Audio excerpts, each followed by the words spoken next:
ॐ पूर्णमदः पूर्णमिदं पूर्णात् पूर्णमुदच्यते पूर्णस्य पूर्णमादाय पूर्णमेवावशिष्यते ॐ शान्ति शान्ति शान्तिः असतो मा सद्गमय तमसो मा ज्योतिर्गमय मृत्योर्मा अमृतङ्गमय ॐ शान्ति शान्ति शान्तिः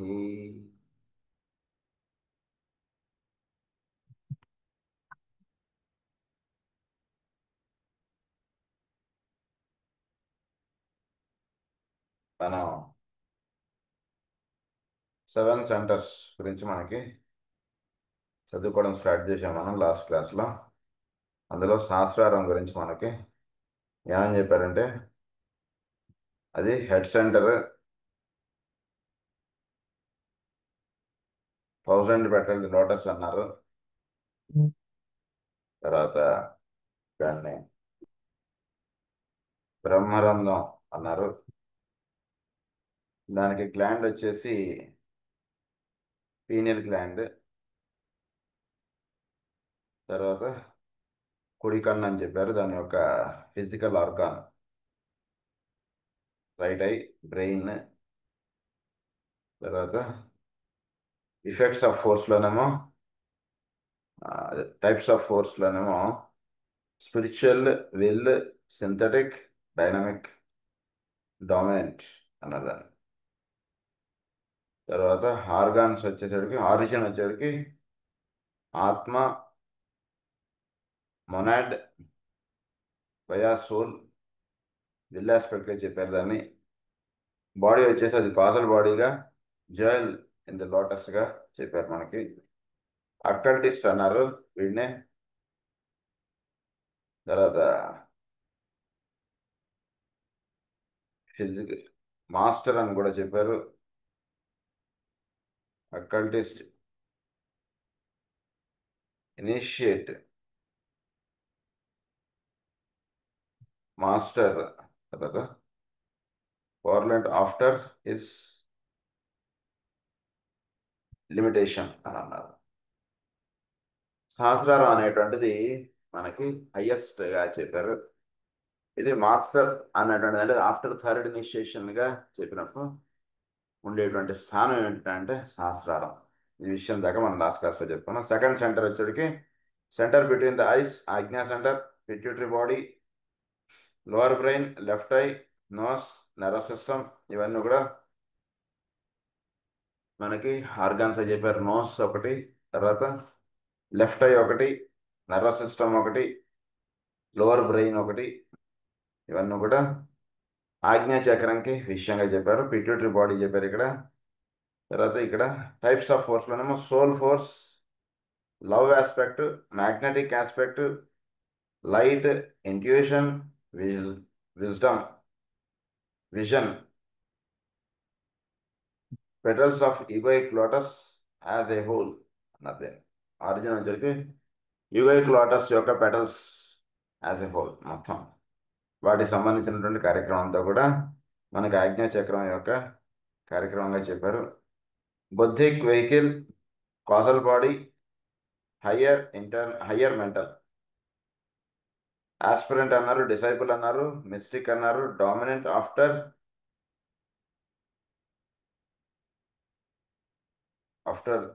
ఇనిషియేషన్, ఆఫ్టర్ సెకండ్ ఇనిషియేషన్. అదేమో థర్డ్ ఇనిషియేషన్. ఇది సెకండ్ ఇనిషియేషన్ అయ్యాక ఈ చక్రం చాలా చక్కగా విచ్చుకుని పనిచేయడం అన్నటువంటిదిగా ఉంటుంది. అంటే జనరల్గా మనం సోల్ అండ్ ఇట్స్ మెకానిజంలో సెంటర్స్ గురించి ఒక ఆస్పెక్ట్స్ అన్ని మనకు అక్కడ చెప్పారు. అందుగురించి ఇక్కడ ఓన్లీ పదాలు ఇచ్చేసేసి నెక్స్ట్ టాపిక్ వెళ్ళిపోతున్నారు. సో ఆల్రెడీ మీకు 7 సెంటర్స్ గురించి మన హిస్టారికల్ సైకాలజీలో వీటన్నిటిలో మనం చాలా కవర్ చేసుకున్నాం కాబట్టి ఇక్కడ ఇచ్చినటువంటి టేబుల్ ఒకసారి చదివేసుకుని మనం ముందుకెళ్దాం. సో దట్ ఈస్ ఆజ్ఞాచక్రం. నెంబర్ 3 ఇస్ హార్ట్ సెంటర్ ఇచ్చారు. దీనికి థైమస్ గ్లాండ్ అని చెప్పారు. Heart, circulatory system, blood, also vagus nerve. It is the 10th cranial nerve. It supplies all over the body and it is having multiple functions. Vagus nerve. So heart ప్రతి ఆర్గాన్కి Vegas nerve చాలా ముఖ్యమైనటువంటిది. అది దీని యొక్క అధీనంగా చెప్పారు. మనకి points మనకి ఎక్కడా దొరకలేదు. వేగస్ నర్వ్ చాలా ముఖ్యమైనటువంటి నర్వ్ మన బాడీలో. One of the total 12 cranial నర్వ్స్లో this is the 10th cranial నర్వ్గా చెప్తాం మనం. అది మనకి వేగస్ నర్వ్.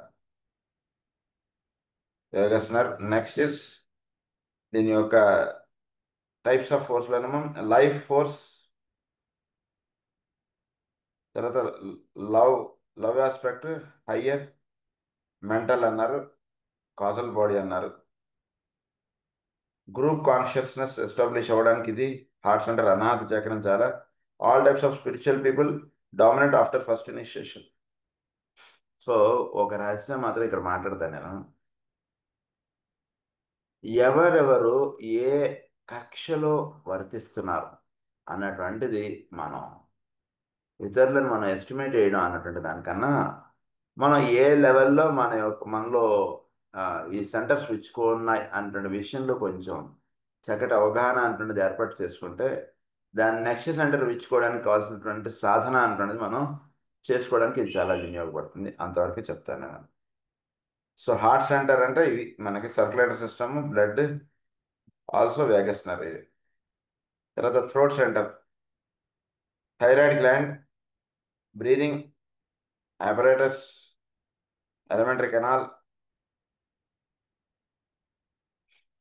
క్రియేటివ్ ఎనర్జీ అన్నారు, సౌండ్ అన్నారు, సెల్ఫ్ కాన్షియస్నెస్ అన్నారు, నాలెడ్జ్ పెటల్స్ అన్నారు, మెంటల్ బాడీ అన్నారు. థ్రోట్ సెంటర్కి వచ్చేటికి ఇది థైరాయిడ్ గ్లాండ్ ఇక్కడ మెయిన్గా.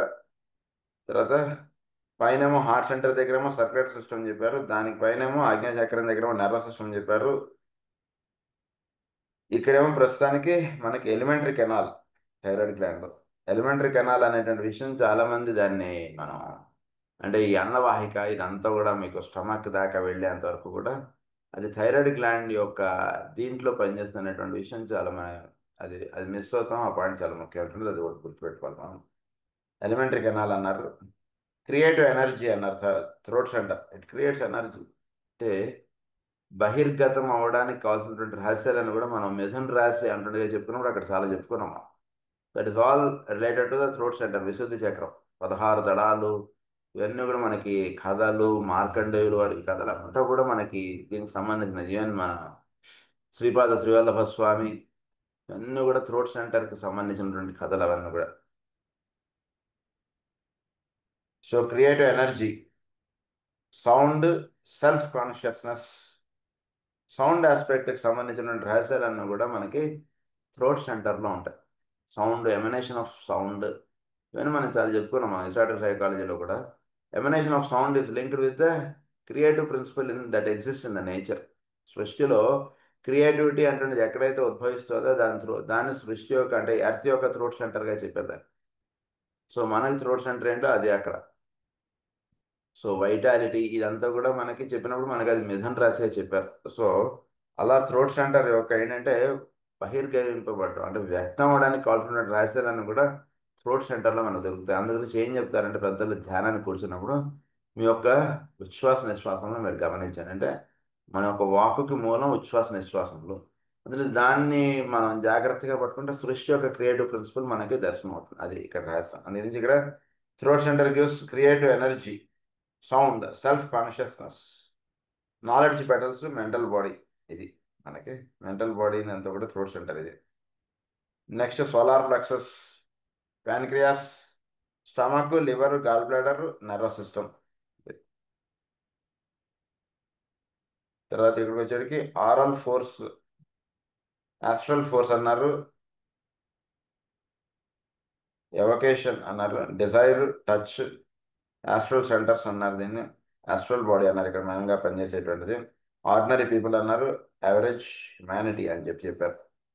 సోలార్ ప్లెక్సస్లో పనిచేసేటువంటి వాడు అన్నారు. వీడు మెయిన్గా ప్యాన్క్రియాస్ ఇక్కడ మెయిన్ ఆర్గాన్.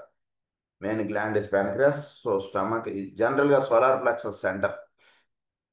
సో తర్వాత సాక్రల్ సెంటర్. ఇవి జనరల్గా మనం బయట బయట మనకి జనరల్గా కనిపించేటువంటివన్నీ కూడా ఈ రెండు సెంటర్స్లో ఎక్కువగా ఉన్నటువంటి వాళ్ళు మనకి చాలా వరకు ఉండిపోతుంటారు. సో వీళ్ళని మనం దాని యొక్క నెక్స్ట్ ఆస్పెక్ట్స్ వస్తాయి. సోలార్ ప్లెక్స్ అయిపోయిన తర్వాత next sacral centre. Glands, sex organs, life force, physical plane, physical plane force, తర్వాత వైటల్ ఎనర్జీ, యానిమల్ లైఫ్, తర్వాత ఆరిజిన్ వచ్చేటికి ఫిజికల్ ప్లేన్ అన్నారు, బాడీ వచ్చేటికి ఏథరిక్ బాడీ అని చెప్పారు సాక్రల్ సెంటర్కి. తర్వాత బేస్ ఆఫ్ స్పైన్కి ఎడ్రినల్స్ అని చెప్పారు, kidneys, spinal system, spinal column, తర్వాత will energy, universal life, kundalini, the mother of the world. ఇది ఇక్కడ ఇచ్చినటువంటి పాయింట్స్ మనకి. So the mother of the world, adrenals, kidneys, spinal column, will energy, universal life, kundalini. So వీటినన్నిటికీ కూడా base of spine మనకి అందరించి పార్వతి అంటాము. పరము పర్వములు కలది కాబట్టి పార్వతి అంటారన్నమాట. అంటే కుండలిని ఎలా ఉంటుంది, చుట్టలు చుట్టలుగా ఉంటుంది కుండలిని ఎనర్జీ అంతా కూడా. అందు గురించి ఇక్కడ మదర్ అని అన్నారు, ఇక్కడ the mother of the world అన్నారు అన్నమాట. సో ఆవిడనే will energy, universal life, kundalini అన్నారు. సో ఇదే kidneys, spinal column, adrenals. So ఇక్కడి నుంచి వీడి యొక్క ప్రయాణం మూలాధార నుంచి సహస్రారం చేరడం, ఇది ఈ జర్నీ. సో ఇక్కడ ఉండేటువంటి పద్మములన్నీ కూడా ఆవిడ మాలగా కట్టి పైన ఉన్నటువంటి సహస్రారంలో ఉండేటువంటి శివుడికి అర్పించడం అంటే దాన్నే శివపార్వతుల కళ్యాణం అంట. అక్కడికి వచ్చేసరికి ఇంకెవరూ ఉండరట. అది ఈవిడ ఇక్కడున్నవాడ అక్కడికి చేరడం. ఇది కొండ మీద ఉన్నటువంటి శివుడు, ఇక్కడి నుంచి ఈవిడ ప్రయాణించి అక్కడికి వెళ్తుంది ఈవిడ. So this is base of spine. Next is మన సాక్రల్ సెంటర్, సోలార్ ప్లెక్సస్, అనాహతం, విశుద్ధి, ఆజ్ఞ, సహస్రారం. ఇది మనకు వాటి గురించి చాలా ముఖ్యమైనటువంటిది. ఇది మనందరికీ కూడా రెండో ఎక్కడ ఎలా వచ్చేస్తుందో అలా వచ్చారండి ఈ పాయింట్స్ అన్నీ కూడా. దయచేసి అది ఒకటి గుర్తుపెట్టుకొని, ఈ పాయింట్స్ అన్నీ కూడా మనం గతంలో చెప్పేసుకున్నాం కాబట్టి what is astral body, what is mental body, what is ఇవన్నీ మనం చెప్పేసుకున్నాం కాబట్టి ఆ డ్రాయింగ్ జస్ట్ చదివేసుకుని మనం నెక్స్ట్ పాయింట్కి వెళ్తున్నాం ఇప్పుడు. This tabulation is simply an outline, and like the tabulation and the principles of their correspondence as given by HPV in the third volume of the Secret Doctrine to Interpretation will be dependent upon the point of view of the student. అది మనకి secret డాక్టర్లో కూడా దీనికి సంబంధించిన next higher points అక్కడ ఉంటాయి భవిష్యత్తులో. అది మనం చదువుకున్నప్పుడు ఈ విషయాలు అక్కడ కోరిలేట్ చేసుకుంటాం. అందు గురించి అది గుర్తుపెట్టుకోండి. We shall employ it later and add further columns to it and further correspondence. So దీనికి సంబంధించిన మీరు ఫర్దర్ కాలమ్స్ ఒకటి పెట్టుకోండి దయచేసి. అది ఏంటి ఫర్దర్ కాలమ్స్ అంటే, ఒకటి పెటల్స్, ఒక్కొక్క దానికి ఎన్నెన్ని దళములు అదొకటి రాసుకోండి. తర్వాత నెక్స్ట్ ఒక్కొక్క దానికి ఏమేంటి అమ్మవారు అదొకటి రాసుకోండి. ఇంకొకటి ఒక్కొక్క దానికి ఏమేంటి కలర్స్ అదొకటి రాసుకోండి. ఇంకొకటి ఒక్కొక్క సెంటర్కి ఏమేంటి ఆహారం అవొకటి రాసుకోండి. ఇలా మనం ఇది ఒక పెద్ద ట్రయాంగిల్ ఇలా పెట్టుకుంటే మీకు it will be very comfortable. మనం ఈ సబ్జెక్ట్ అంతా కూడా ఈ కుండల్ని ఇవన్నీ కూడా ఒకదానికి ఒకటి అంతా లింక్ అన్నమాట. సో ఈ రహస్యాలన్నీ కూడా మనకు చక్కగా ఇదైపోతాయి. సో అందు గురించి అలా మీరు ఆ టాబులేషన్ అంటున్నది ఎక్స్టెండ్ చేసుకోండి. దీనికి సంబంధించిన రహస్యాలు మనకి ఇంకా నెక్స్ట్ కాలంలో మీరు వీలైతే దయచేసి వర్క్ చేసుకుంటే మనకి చాలా హెల్ప్ అవుతుంది. నెక్స్ట్ కాలంలో వీలైతే దీనికి సంబంధించినటువంటి మనకి సోలినిట్స్ మెకానిజంలో ఒక్కొక్క గ్లాండ్ యొక్క ఫంక్షనాలిటీ మనకి అంటే బయట మామూలుగా ఎండోక్రినాలజీలో దొరకనటువంటి కొన్ని ఇవి మనకి సోలినిట్స్ మెకానిజంలో ఇచ్చినప్పుడు మనం చెప్పుకున్నాం. సో ఆ పాయింట్స్ కూడా మీరు అక్కడ రాసేసుకుంటే చాలా అద్భుతంగా ఉంటుంది. ఇంకొక పాయింట్ ఎక్స్టెన్షన్ ఏంటంటే దీనికి రేస్, ఏ రే ఏ సెంటర్కి పనిచేస్తుంటుంది అదొక పాయింట్ రాసుకోవాలి మరి. ఎక్స్వాట్రిక్గా ఎక్స్వాట్రిక్గా హైరార్కికల్గా. తర్వాత దానికి ఇంకా నెక్స్ట్ కాలమ్ ఇస్ మీకు రాసులు, ఒక్కొక్క సెంటర్కి దగ్గర ఏ రాసులు పనిచేస్తున్నాయి అదొకటి రాసేసు. అద్భుతం మీకు ఇది. అంటే మొత్తం మీకు రహస్యం అంతా కూడా మీరు ఒక్క చోటి మీరు తెచ్చేసుకున్న వాళ్ళు అవుతారు. వీలైతే ఇది ఒకటి చేసుకొని చాలా బాగుంటుంది. We shall employ it later and the columns to it and further correspondences. In all our consideration, what we have to say will have the following synthesis of structure behind it. అది ఒక synthesis structure అంటాడు. దీని వెనకాల మీరు చూస్తారు soul units మెకానిజంలో ఈ point మనకి చాలా వివరంగా ఎక్స్ప్లెయిన్ చేశారు. దాన్ని ఇక్కడ ఒక పాయింట్స్గా మనకి చెప్పేస్తున్నారు. Number 1 is the soul. So soul తో బాడీ ఎలా లింక్ అవుతుంది, ఈ లింక్ మనం తెలుసుకోవాలి. తెలుసుకోకపోతే మనం సబ్జెక్ట్ అంతా ఏమవుతుందంటే అదేదో 5th ఫ్లోర్, ఇదేదో 1st ఫ్లోర్లో మనం ఉన్నాం అన్నట్టుగా అయిపోతుంది. సో సోల్ నుంచి బాడీకి లింక్ అంతా కూడా మనం సోల్ యూనిట్స్ మెకానిజంలో చెప్పుకున్నాం మనం. అది ఇక్కడ చెప్పేస్తున్నారు మనకి. Number 1 the soul. Number 2 the subtler bodies of the mind and the emotions which are simply qualified energy centres. అది సో ఫస్ట్ సోల్, తర్వాత మైండ్, తర్వాత యాస్ట్రల్ ఎమోషనల్ వెహికల్స్, దాని తర్వాత వైటల్ బాడీ. వైటల్ బాడీలో ఉండేటువంటి ఎనర్జీ సెంటర్స్ అంటే ఇవి మనకి ఉండేటువంటి షట్ చక్రాలు, సహస్రారం. దాని తర్వాత ఉండేటువంటిది మన యొక్క గ్లాండ్స్, ఎండోక్రినాలజీ. ఎండోక్రినల్ గ్లాండ్స్ నుంచి మన యొక్క ఫిజికల్ బాడీ. ఇది మనకి లింక్. నర్వస్ సిస్టమ్, ఎండోక్రినాలజీ నుంచి నర్వస్ సిస్టమ్కి వెళ్తుంది మొత్తం అన్ని కూడా చూసేసి. నర్వస్ సిస్టమ్ నుంచి మన యొక్క బ్లడ్ స్ట్రీమ్, దాని యొక్క ఫైనల్ ఫంక్షనాలిటీ. ఇది మనకి ఇచ్చారు ఇక్కడ ఒక ఒక ఇదిగా రాసేసుకోవచ్చు మీరు. ఫస్ట్ నెంబర్ 1 ది సోల్ అని రాసుకోండి. దాని కింద ఒక యారో వేసుకుని దాని నుంచి వస్తున్నటువంటి subtler bodies of the mind and emotions. Mind emotions అది రాసుకోండి. దాని కింద వైటల్ బాడీ. వైటల్ బాడీ రాసేసుకున్న తర్వాత number 4 is vital body is linking is giving instructions to the endocrinology. అది రాసేసుకోండి. Endocrinology is giving instructions to the nervous system. Nervous system giving instructions to the bloodstream. So this all is making man. ఇది ఒకటి చక్కగా చదువుకోండి. Next, all the subsidiary organs of man are effects. They are not predetermining causes. అది subsidiary organs. మిగిలినవన్నీ దీని తర్వాత చెప్పేటువంటి organs అన్ని కూడా సబ్సిడరీ, అంటే వీటి యొక్క ఇంపాక్ట్స్ ఇక్కడ పడుతున్నాయి కానీ ఇవి మెయిన్ కాదు. ఉదాహరణకి లివర్లో జబ్బు చేసింది అనుకోండి, లివర్ అనేటువంటి దాంట్లో మెయిన్గా ఎక్కువ దాంట్లో ప్రాబ్లం ఉన్నట్టుగా మనం చూస్తాం. లివర్కి మందు చేసుకున్నావా, లివర్ డాక్టర్ గారిని కలిసావా, ఇట్లా మనం అడుగుతున్నాం. ఓకే, అంతవరకు మీరు చేస్తే చేయండి. But what I want to tell is liver వెనకాతల ఇన్ని ఉన్నాయి. వాడి పైన మన ఇంటికి పోస్ట్ ఇచ్చేటువంటి వాడిని పట్టుకునే మనం వాడిని కడిగేస్తాం, తుడిచేస్తాం, వాడికి దండేసేస్తాం. ఇలా చేయకండి. వాడు వెనకాతల ఆ లెటర్ రావడానికి ఎంతో మంది పనిచేశారు. అసలు ఆ లెటర్ తయారు చేశాడు. ఇవన్నీ వీళ్ళందరూ ఉన్నారు మనకి. సోల్ నుంచి బ్లడ్ స్ట్రీమ్ దాకా ఉంది functionality of the any organ. So వీటినన్నిట్లోనూ డిస్టర్బెన్స్ ఏర్పడేటికి అది మీరు లివర్లో చూస్తున్నారు, లేదా థ్రోట్లో చూస్తున్నారు, లేదా లంగ్స్లో చూస్తున్నారు, లేదా ఇంకోటో. ఇది మనకి జరుగుతుంటుంది. సో వీటిని మనం ఒక్కొక్క ఆర్గాన్ ఎక్కడెక్కడ మనకి ఇది వస్తుంది, ఇప్పుడు ఇందాక చదువుకున్నాం మనం. సో వాటిని దీన్ని లింక్ చేసుకోండి, సెంటర్స్ని, వీటిని. నెక్స్ట్ మీరు చేయాల్సింది ఏంటంటే ఈ సెంటర్స్లో ఎనర్జీ అక్యుములేట్ అయిపోయి ఉన్నటువంటి వాడు నెక్స్ట్ సెంటర్కి వాడు పాస్ ఆన్ అయ్యేటువంటి క్లూస్ మీరు పట్టుకోవాలి ఎప్పుడు కూడా. అది పట్టుకున్నప్పుడే ఇంత సబ్జెక్ట్కి మీకు solutions.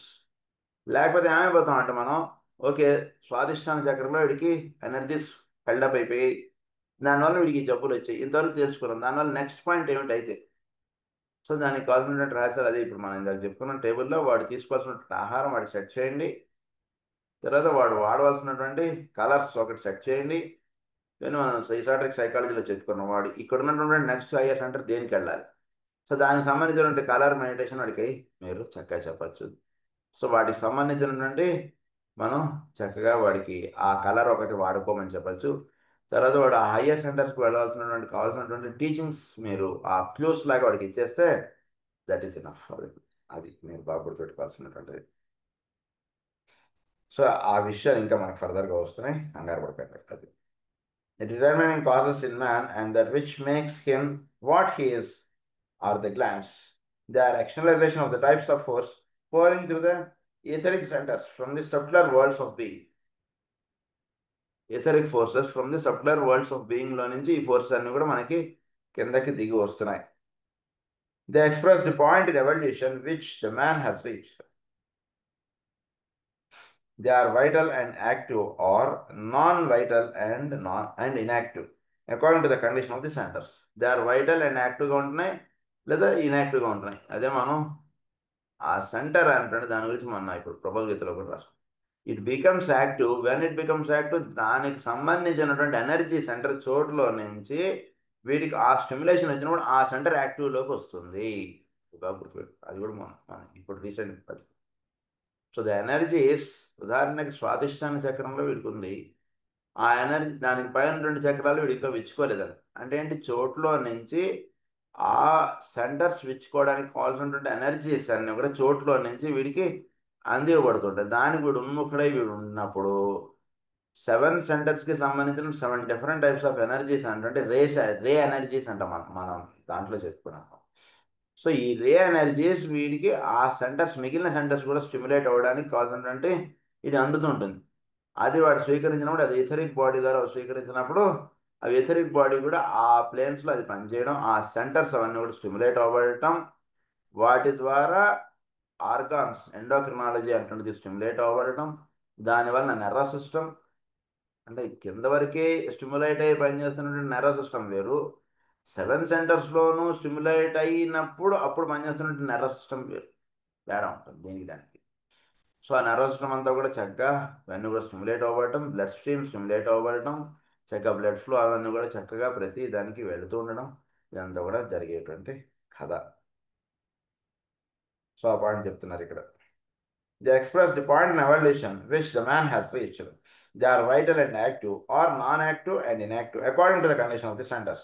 They demonstrate a sufficiency, an insufficiency, an oversufficiency, or a deficiency, according to the condition of the etheric vortices. అది etheric vortices మీద ఏం ఆధారపడుతుందంటే, either they are non-stimulative, or they are overstimulative, or they are sufficiency.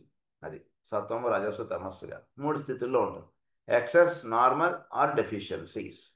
మూడిట్లో ఉంటుంది energies. Vital energy దానికి ఎలా అందుతోంది, మీరు ఒక సెంటర్ అంటున్నది ఎఫెక్ట్ అవగానే మీరు సెంటర్ ఓవర్ స్టిమ్యులేట్ అయిందా, డెఫిషియెంట్గా ఉందా ఎనర్జీస్, లేదా సఫిషియెంట్గా ఉందా, ఈ విషయం మనకు అవగాహనలోకి రావాలి.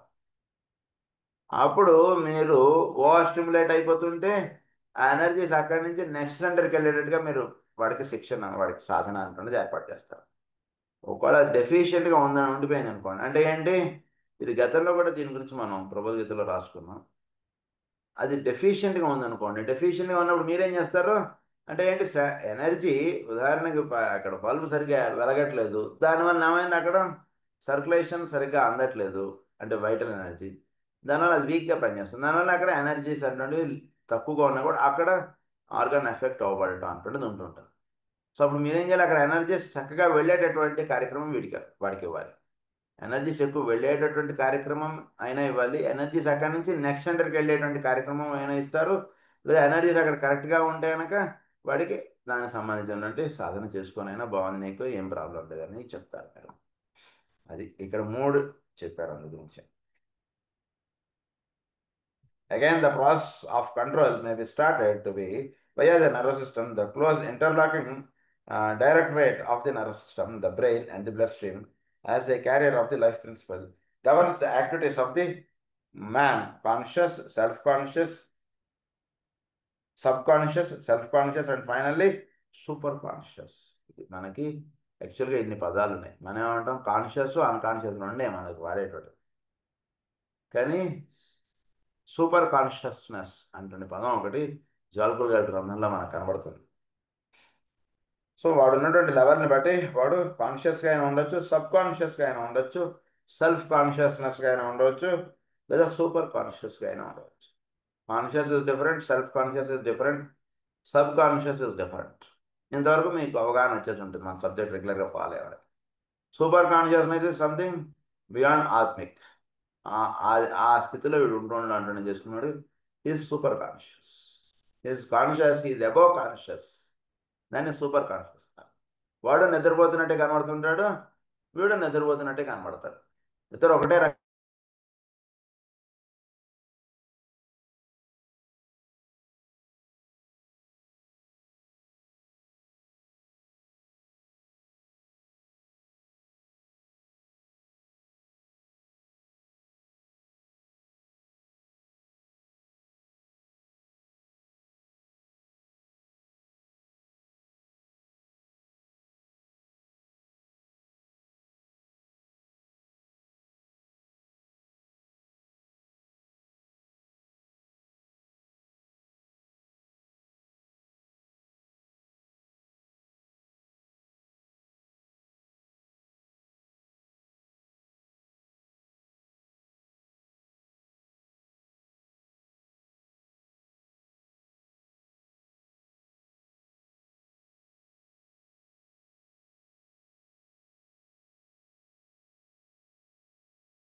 సో మనకు చెప్తున్నటువంటి విషయం ఏంటంటే ఈ ఎనర్జీ సెంటర్స్ ఉన్నటువంటి ఇవి they are over stimulative or conscious super conscious అన్నారు ఇది.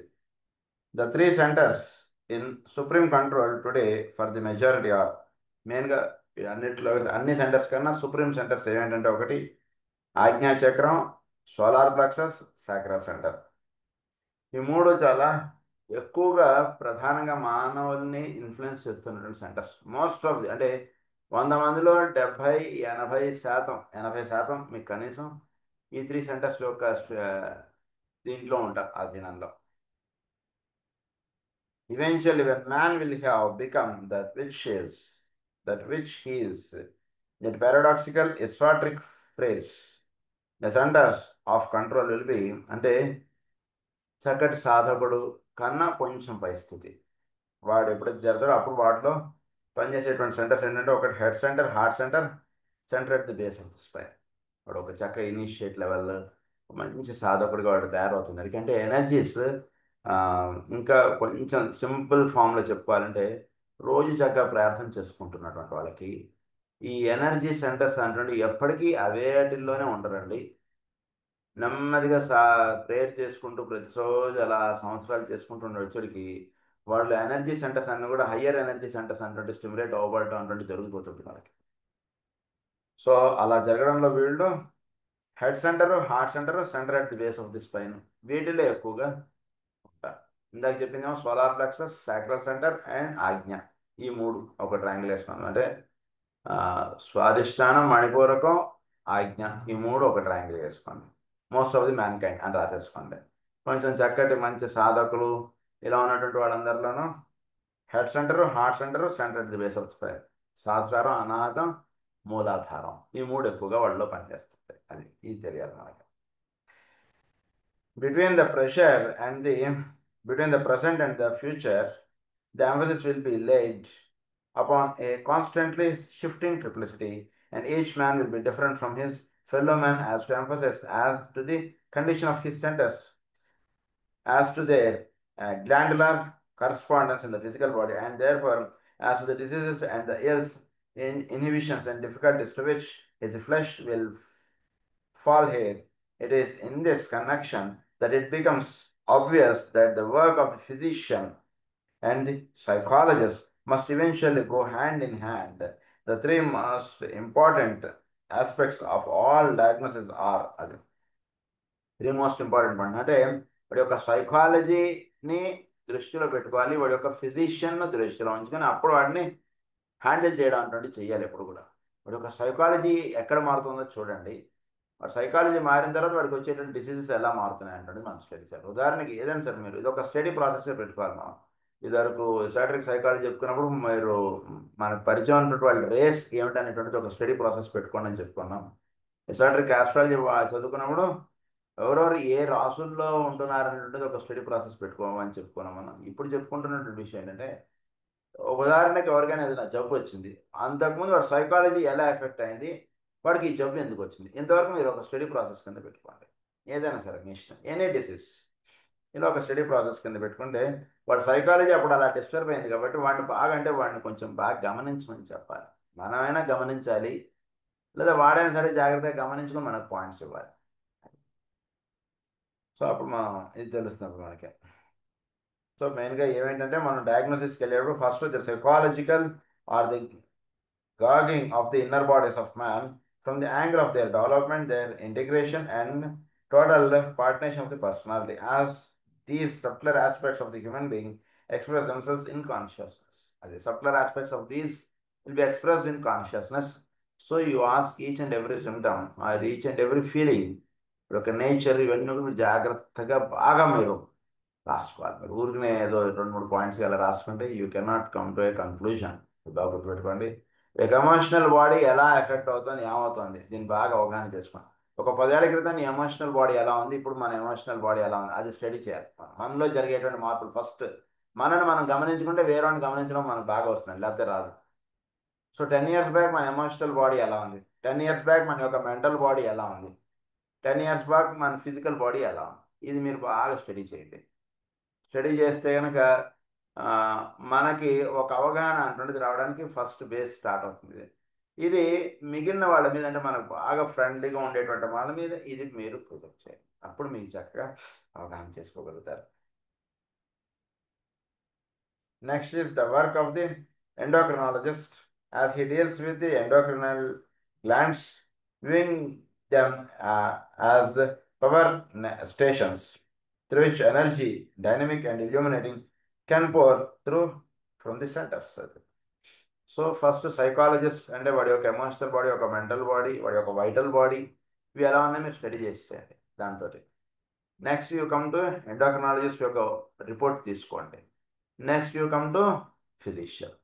అది థర్డ్ పాయింట్కి వచ్చాడు the physician who taking into consideration the conclusions of the two above experts diagnosis the disease and treats it in collaboration with the other two. వాళ్ళిద్దరితో కలిసి వీడు treatment అన్నట్టు చేసినప్పుడు చక్కగా వాడికి సంపూర్ణమైనటువంటి ఆరోగ్యం ప్రసాదింపబడుతుంది. These three may call in other experts and specialists in electrotherapy, osteopathy, and chiropractic. But it is in the combination of the knowledge of the physician, the psychologist, and the endocrinologist that the medical profession can take a new expression of usefulness and enter the new age equipped to deal with the people who will gradually assume the new types and a changing physical organism. So physical organ effect అవ్వడానికి ముందు డెఫినెట్గా వాడి యొక్క ఎండోక్రినాలజీలో మార్పు ఉంటుంది. మీరు ఇది గ్యారెంటీగా తీసుకోండి మీరు డెఫినెట్గా. సో మన యొక్క ఎండోక్రినాలజీలో తేడా వచ్చింది అంటే నెక్స్ట్ దానిపైన ఉన్నటువంటి విషయాన్ని మీరు వెళ్ళండి. అంటే వాడి యొక్క షట్చక్రములు, సహస్రారం, వీటిల్లో తేడాలు వస్తే కనుక వీడి యొక్క ఎండోక్రినాలజీలో తేడా వస్తుంది. ఎండోక్రినాలజీలో తేడా వస్తే వాడి యొక్క ఫిజికల్ ఆర్గాన్స్ ఎఫెక్ట్ అవుతాయి. వాడి యొక్క ఫిజికల్ గ్లాండ్స్, ఈ గ్లాండ్స్ ఎఫెక్ట్ అయితే నెక్స్ట్ వాటి సర్క్యులేషన్ ఎఫెక్ట్ అవుతుంది. కాబట్టి వాటి యొక్క అవి ఎక్కడెక్కడ స్టిమ్యులేట్ చేస్తున్నాయి ఏమిటి అనేటువంటిది మీకు తెలుసుకోవాలి. అంతే, ఇది మీకు రావాల్సినటువంటి పిక్చర్ టోటల్గా. చేంజింగ్ ఫిజికల్ ఆర్గానిజం అన్నారు. న్యూ టైప్స్ అంటే changing physical organism. Electricity in relation to human ills is as at an infant science. So electricity ఒకటి, ఇది in relation to human ills అంటే ఎలక్ట్రిసిటీ హ్యూమన్ ఇల్స్లో is as at in infantism అని అన్నారు. అంటే ఏది positive ఏది నెగిటివ్, దేని నుంచి ఎట్లా ఇదవుతోంది, ఈ రహస్యాలు కొంతవరకు మనం తెలుసుకోవడంలో ఇంకా మనం చిన్నపిల్లలుగా ఉండిపోతున్నాం.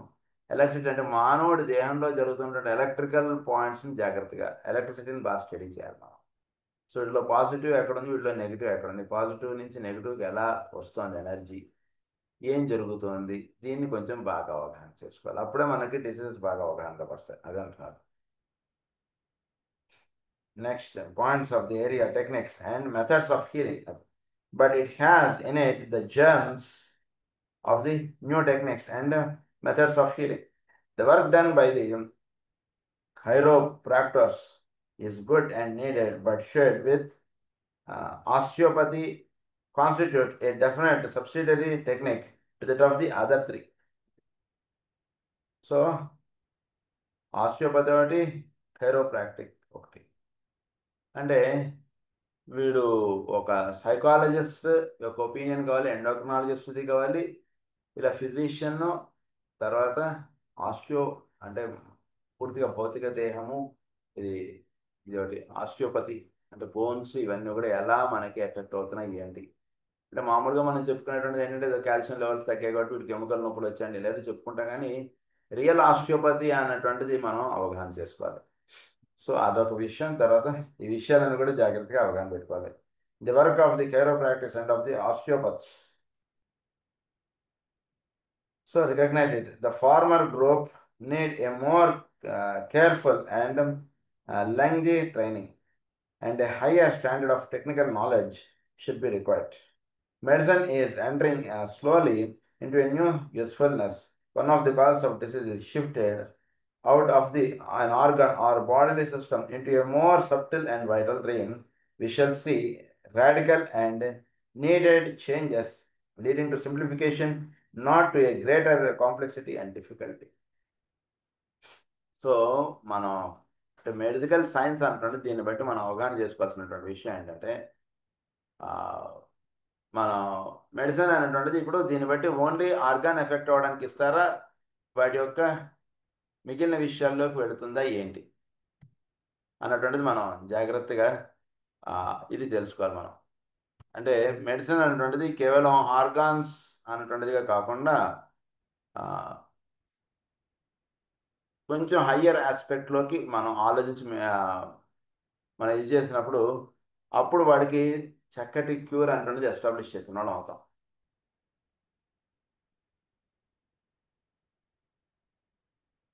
సో లేకపోతే ఏమవుతుందంటే వాడికి ఏదో కాలు నొప్పి అనగానే వాడికి ఏదో ఫిజియోథెరపిస్ట్ చేసేవాడి దగ్గరికి వెళ్ళడము, ఇలా ఏదో మనం వెళ్ళిపోవడం కాకుండా మనం వాడికి చక్కగా అసలు ఆ ప్రాబ్లం ఎలా స్టార్ట్ అయింది అన్నటువంటి విషయాల్లోకి మనం వెళ్ళి వాడికి ట్రీట్ చేసి, ప్లస్ వాడికి ఈ బోన్స్ కానీ వీడి యొక్క స్ట్రక్చర్ కానీ ఎలా ఎఫెక్ట్ అవుతుంది అన్నటువంటిది ఆస్టియోపతి దగ్గర తీసుకుని కైరోప్రాక్టిక్ అంటే దాన్ని ఎలా మనం జనరల్ మాసాజెస్ అది అది లాస్ట్ స్టెప్, అది అలా వెళ్ళాలి ఎప్పుడు కూడా మనం. From the above remarks it will be seen, simplification of medicine will be seen that disease emerges into the physical body from the world of the unseen, from the use or misuse of the subtler forces on the inner planes. It must be remembered, however, that disease, as it expresses itself in man, can be generally regarded as due to the following causes, and students feel అది.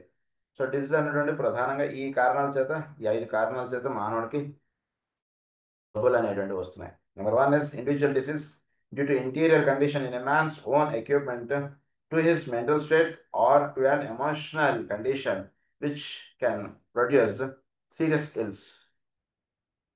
వాడికి జబ్బులు అనేటువంటి రావడానికి ప్రధానంగా వాడి యొక్క వ్యక్తిగత జీవితం అనేటువంటిది ఒక కారణంగా ఒకటి గుర్తుపెట్టుకోండి. This is inherent from the past. Inherited from the past అంటే వాడి యొక్క మానసిక కక్ష, వాడు ఆలోచించే విధానం, ఇవన్నీ కూడా కారణాలుగా ఉంటున్నాయి. వాటిలో మార్పులు వస్తే ఆటోమేటిక్గా జబ్బుల్లో మార్పులు వస్తాయి. అందుకని వాటిలో మార్పు రావాలంటే తొందరగా వాడు మారలేడు. కాబట్టి మనం వాడికి ఇవ్వాల్సినటువంటి సలహా ఏంటంటే, అయినా నీకు నచ్చిన చోట నువ్వు వైద్యం చేయించుకో, అది వేరే విషయం. అది కాకుండా నువ్వు ఏదో తిరువణ్ణామలై వెళ్ళు, లేదా తిరుపతికి వెళ్ళు, లేదా పలానా ఏదో షిరిడీకి వెళ్ళు, లేదా ఇంకొకటి వెళ్ళు, ఇలా మనం ఒకటి వాడికి సజెస్ట్ చేయాలి. ఎందుకు అవి సజెస్ట్ చేస్తామంటే పుణ్యక్షేత్రాలు అవి వాడికి అక్కడ హై ఎనర్జీస్ అంటుండే అక్కడ ఉంటాయి. ఇప్పుడు ఎప్పుడైతే ఆ ప్రాంతంలోకి వెళతాడో ఆ కాసేపు వీడికి ఏమవుతుందంటే వీడి యొక్క మానసిక కక్ష అక్కడ చోట్లో ఉన్నటువంటి దాని మీద ఆ ప్రభావం వీడి యొక్క మానసిక కక్ష మీద పడుతుంది అంతే.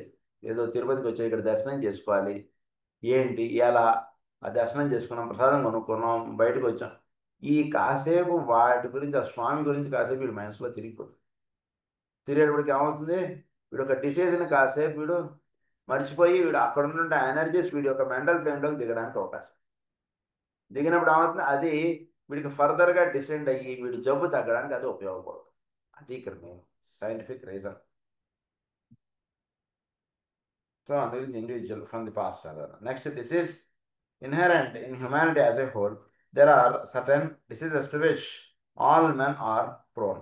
The germs of these diseases are latent in the physical vehicles of the majority of men, only awaiting predisposing condition in order to manifest. They might be regarded as group diseases. So మానవుడికి సహజంగా కొన్ని జబ్బులు అనేటువంటి ఉంటున్నాయి. అవి సహజంగా వాళ్ళకి మానవ జాతికి అనేటువంటివి అవి ఆపాదింపబడుతున్నాయి. అవి కొన్ని జబ్బులు, కొన్ని ఇండివిజువల్గా మన యొక్క బిహేవియర్ ప్యాటర్న్స్ చేత వచ్చేవి, కొన్ని మానవ జాతి మీద ప్రభావం చూపించి వచ్చేటువంటివి గ్రూప్ డిసీజెస్ అన్నారు. అది number 2. Number 3, diseases which are curiously enough accidental. To these a man falls here when, for instance, he succumbs to some infections or contagious complaints. సుఖమ్స్ అంటే ఎప్పుడైతే ఈ ఇన్ఫెక్షన్స్ వీటికి వీడు ఎక్స్పోజ్ అవుతాడో, they are which are curiously enough accidental. So they are accidental diseases కొన్ని ఉంటాయి మనకి. So they are infectious diseases. Group diseases are different. అంటే ఉదాహరణకి టోటల్ మానవ జాతిలో ఒక 50% మందికి ఈ జబ్బులు వస్తున్నాయి, టోటల్ 30% మందికి ఈ జబ్బులు వస్తున్నాయి. That is called group diseases. Here contagious diseases గురించి ఇక్కడ చెప్పారు. Number third point. Number fourth is diseases inherent in the soul of this asset, but little is known. The soul of our earth, however, is very ancient and is imbricated with disease germs which take their toll of the vegetable, animal, and human kingdoms, manifesting differently in each and bring due basically to the same causes. వీటన్నిటి కూడా same causes వర్తించబడి, so ఎర్త్లో తేడా ఉండడం చేత అక్కడ ఉన్నటువంటి ప్లాంట్స్లో మీకు తేడా ఉంటుంది, అక్కడ ఉన్నటువంటి యానిమల్స్లో తేడా వస్తుంది, అక్కడ ఉన్నటువంటి మానవ జాతి కూడా ఆ జబ్బులు అనేటువంటి అంటే సిమిలర్గా మీరు స్టడీ చేయగలిగితే మీరు జాగ్రత్త అవగాహన చేసుకోగలిగితే ఈ ముగ్గురులోనూ కొన్ని టైప్స్ ఆఫ్ డిసీజ్ అనేటువంటివి వస్తుంటాయి. అది బికాస్ ఆఫ్ ది ఎర్త్. అది ఆ డిసీజ్ అన్ని వచ్చేటువంటి. This is fourth point. Fifth point is disease which are difficulties of mysticism. These are all peculiar ills and complaints which attack the disciples and aspirants of the world. They can be traced in every case to the pouring of the energy through centers. ఈ విషయం కూడా మన esoteric సైకాలజీలో disease of the mystics గురించి చాలా వివరంగా చెప్పుకున్నాం. సాధన అటువంటి చేసుకుంటూ మనం దేహాన్ని సృష్టించేసేయడం, దేహాన్ని ఇబ్బంది పెట్టేయడం, ఇలాంటి చేయకుండా అని చాలా విషయాలు అవన్నీ చెప్పారు అక్కడ మనం. సో వాడి యొక్క ఎథరిక్ బాడీ కానీ, వాడి యొక్క ఆస్ట్రల్ బాడీ కానీ, వాడి యొక్క మెంటల్ బాడీ కానీ ఏది వాడికి ఎఫెక్ట్ అవ్వకుండా చక్కగా వాడు ఊర్ధగమనంగా వెళ్ళేటువంటి సాధన వాడు ఏర్పాటు చేసుకోవాలి. కానీ ఈ సింపుల్ విషయాల్లోనూ ఏదో మనం ఇదేదో ఇలా పెట్టుకోగానే అవన్నీ అక్కడ చెప్పేసుకున్నాం కూడా. Disease of the mistakes, that is fifth. So బేసిక్గా in nutshell, number 1 is individual diseases, number 2 group diseases, number 3 is infectious contagious, number 4 is diseases from the earth, number 5 is disease of the mistakes. ఈ 5 గుర్తుపెట్టుకొని మిగిలిన విషయాలు మనం next క్లాస్లో చదువుకున్నాం. స్వస్తి ప్రజాభ్య పరిపాలయంతాం న్యాయేన మార్గేణ మహీం మహేషాః గోబ్రాహ్మణేభ్యः శుభమస్తు నిత్యం. లోకాः సమస్తాः సుఖినో భవంతు. సర్వే జనాः సత్వతంత్ర సమస్త లోకాः సుఖినో భవంతు.